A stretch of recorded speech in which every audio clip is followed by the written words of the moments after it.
Okay, after you cast on your stitches, you want to put a marker between stitch 32 and 33.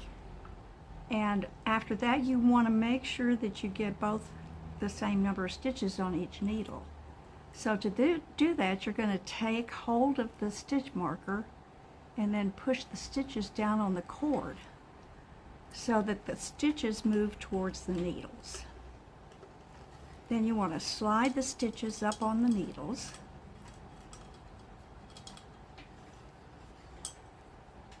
Like this. And do this one too.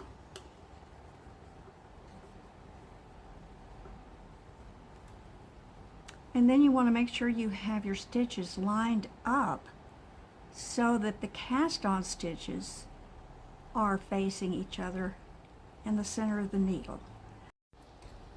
Okay, after you get through casting on and you have your stitches on your needles, you want to make sure the cast-on stitches are lined up bottom to bottom there, so it looks like a little zipper.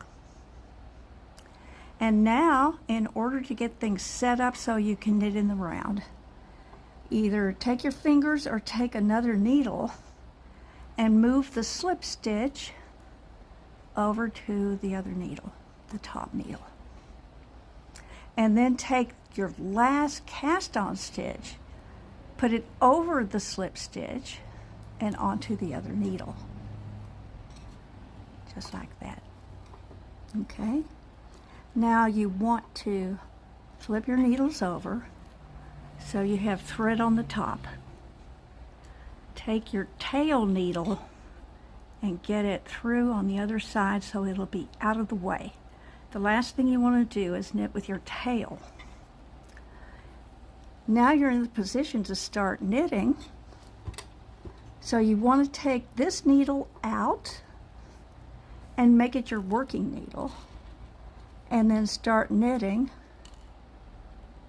in the slip stitch and kind of tighten it up.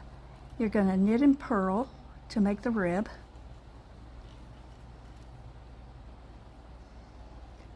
Knit,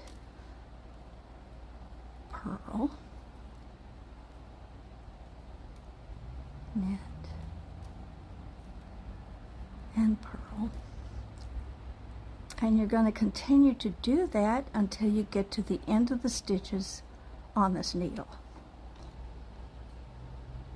So I'll have one stitch that's dangling and one that has the stitches that I just knit on it. So what you want to do is flip the needles like this so that the stitches you just knit are on the top needle and the ones that you need to knit are on the bottom needle.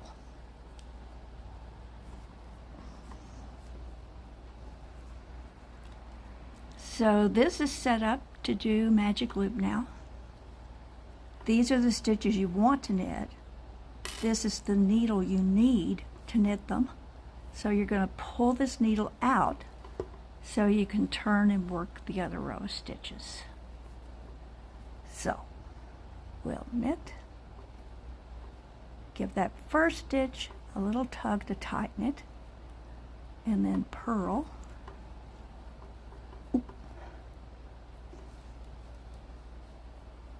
Purl. And FYI, the first row is the hardest one to do.